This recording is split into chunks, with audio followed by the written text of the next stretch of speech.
Hello and welcome to episode 30 of Let the Story Write Itself podcast. In episode 29, I focused on the pull to the Moroccan desert, and it was that initial adventure, intuition, and discovery that led me from, initially starting in Vancouver, then to Toronto, and then bopping along to Barcelona, to the southern coast of Andalusia, Spain, and then from there going from Tarifa to Tangier. And suddenly I found myself in Morocco, leading deeper into the heart of the Sahara Desert, essentially. And I wanted to talk more about this integration and this expansive experience because while I had this experience that in the desert, I felt like it was like this enlightenment experience. Especially like if you've ever been in the desert, you will know just the awesome stillness that cannot really be replicated anywhere else. Having also done like a Vipassana 10-day meditation retreat in which you are in fact silent for 10 days and doing meditation for like hours upon hours on end, 100 hours in total, in fact, in the 10 days, it is really another level when you're actually in the desert because, and I was in the desert not on a tour, but on a workaway assignment. And being the only person there with the host, it was like another level of like stillness, you don't have the tour and actually staying there, like not just for like a couple days, but for like a good length of time. And there's something about that felt like a deepening of that Vipassana experience in a way. It was like also in a foreign country, it was like everything that I had already done somewhere at some point in life was just like expanding on some level now on a global level on some way that tested me even more. Like even having already felt like deeper into my meditation journey, I like my mind was almost going like stir crazy in this desert because there's like I was not necessarily doing the meditation. It's also like the heat and there's wind, there's sand blowing all over the place. There's like you don't have the same amenities, like you're not eating the same type of foods. It's just like there's a lot more going on in terms of like deepening this stillness and silence. Like you really have to like you're really I felt like it was even more like stripping away, more so than even the Vipassana retreat. Like in Vipassana, they take your phone, you don't have any journals, no books, no TV, you don't talk to anyone, la la la. But even then, like even more so, a lot of those things present at the Vipassana retreat are stripped away further when you're in the desert. So that's a very interesting experience that I had. And I wanted to talk about like some of the integration that this experience had because even though I've traveled now to 55 countries more over like throughout the decade and like more so slow travel experiences, so a lot of times I spend like a month or two, like really like and some places I would visit more than once. So my style of travel is very much more about like the inward journey, if you will, like the spiritual contemplation and reflection. And so I like to take my time. I like to spend more time in one place and not feel rushed and feeling like I can just like lounge around or simply like just live, right? It doesn't feel like I'm just passing through. It doesn't feel like I'm just there for a visit. Like it feels like I'm just kind of living in one place for at a time, like maybe for a month or so. It feels like you're just living rather than traveling, if that makes sense. So a lot of my activities often just like going to a cafe, taking strolls about in different areas. Maybe I'll see a site here and there, but it's not the core focus. And something about Morocco and say the south of Spain and just that whole area, like it's a very like it's a fusion, it's a blend, it's like a eclectic mix of different things. Something about that place really changed me like on a very deep level, and it really brought home a lot more of these true concepts that I was already kind of like on the edge of, especially like that led me there in the first place. Is like these were all things that my soul were was desiring to like go deeper into essentially. And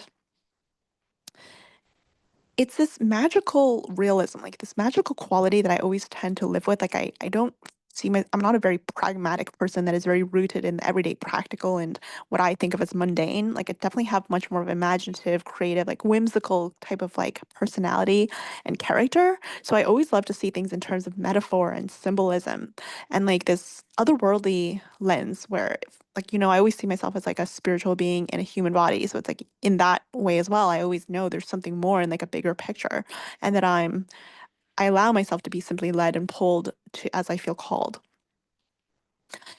One of the first one, so two lessons I want to touch on is lessons, is the lessons in freedom. So freedom, it was like, sometimes a lot of people talk about freedom, but what actually is freedom? What was freedom when I went to travel somewhere? Was freedom when I left Vancouver, when I decided to not pursue the particular course or job that I was in, to kind of just go on a solo adventure, to that I'm now in the desert? Like, what exactly is the moment that freedom occurred?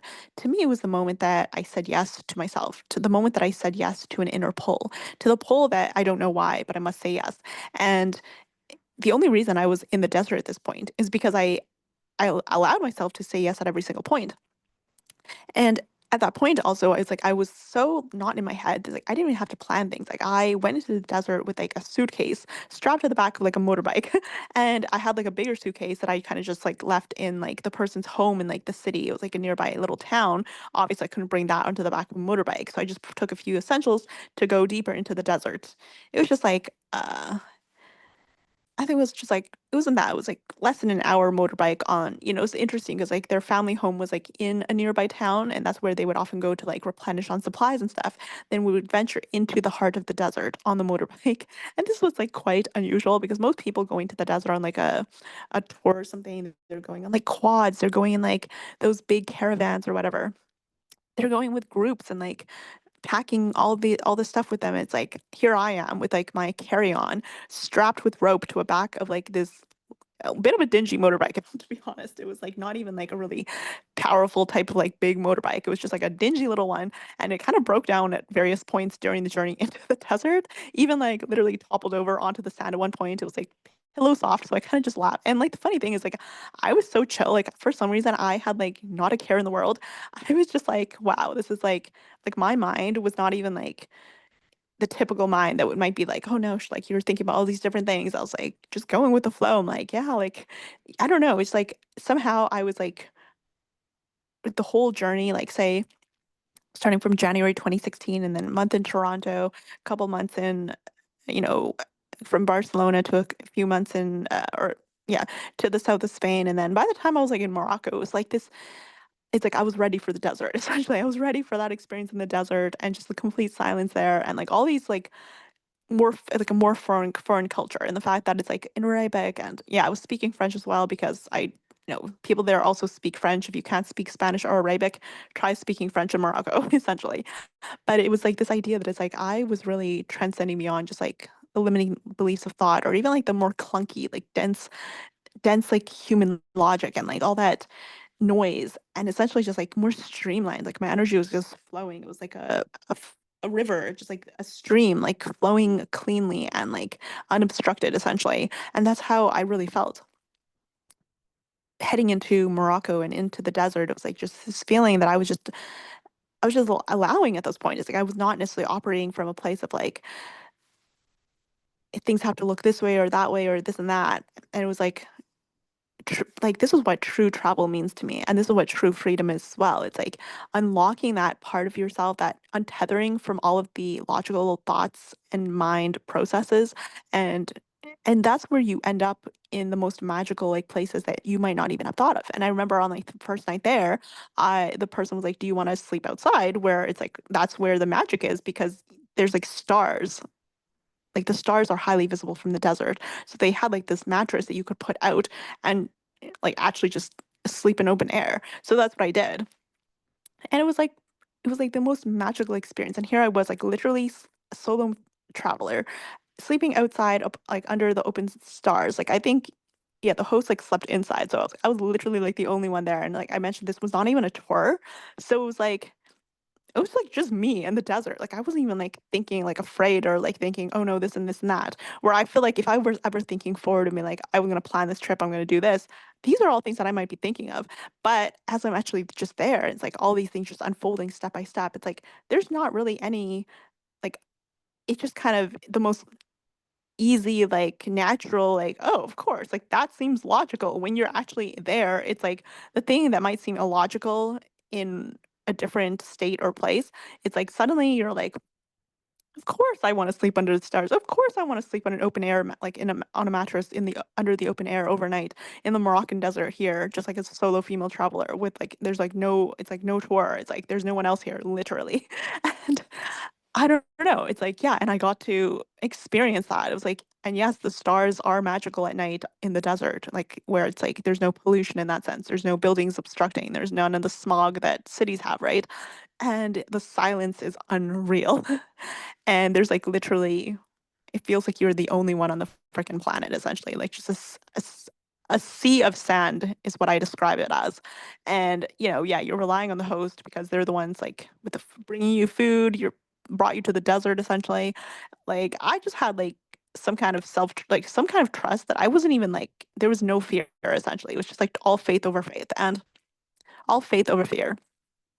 And I also had it was also with, like, Workaway, so it's, like it's not just, like, some random person, but at the same time, it is a random person, right? It's just, like, some stranger that is just, like, on Workaway, and you are, like, in the desert, one of the most what do you call it? Like, places that you need to have skill to survive in, essentially. You need to have some kind of skill or ability if you're gonna be, like, in the desert in some way.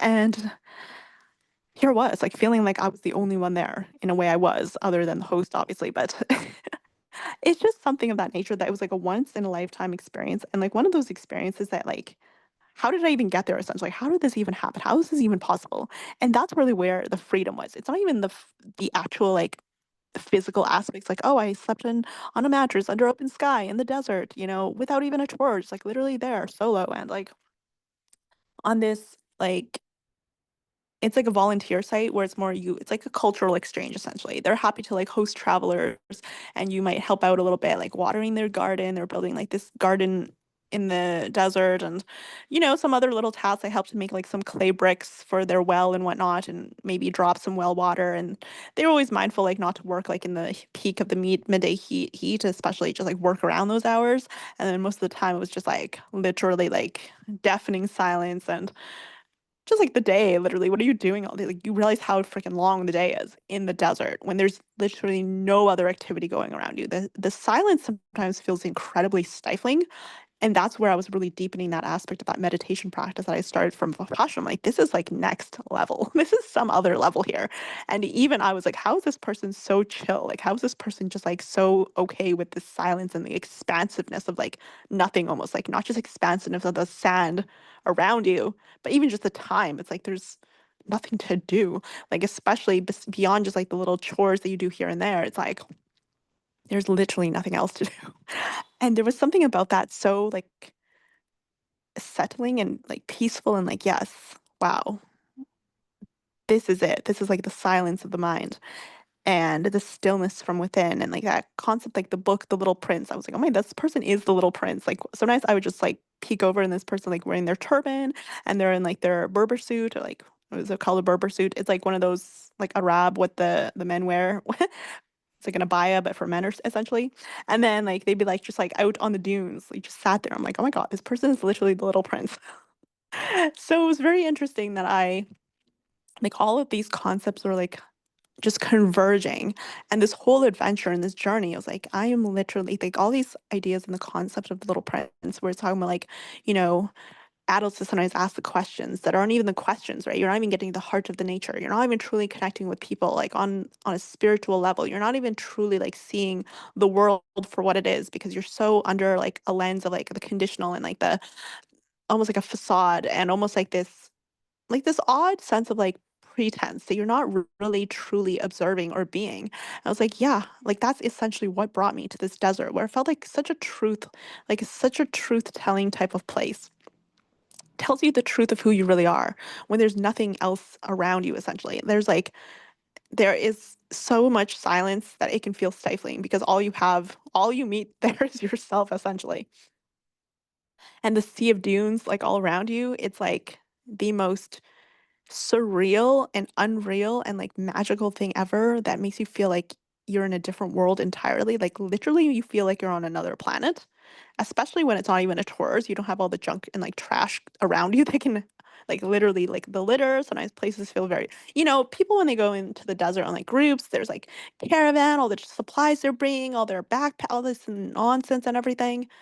when you're just there, and I mentioned I came there on like a motorbike or just me and like my little carry-on, and then strapped to the back of a motorbike with like a rope, and then like literally this dingy motorbike that would often break down here and there, and then just like this very like almost like grassroots effort, like this one nomad, the host who's like starting this little um like starting this project in the middle of the desert, like their homeland essentially that they grew up in as a nomad and they were drawn back to as an adult, and they were like building this from scratch, like their bare hands essentially, and just like very like homegrown kind of like that type of a energy.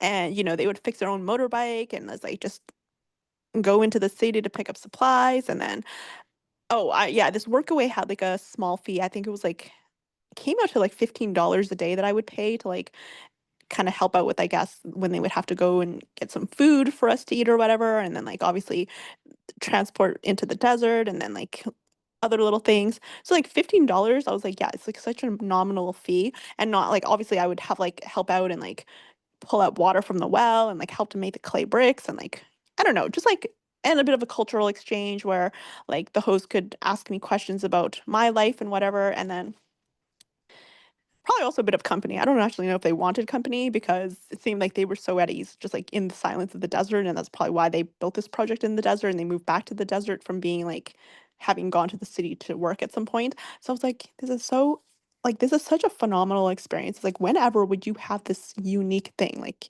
where it's not even in the in the, it's not even in like a tour setting, which is a totally different experience.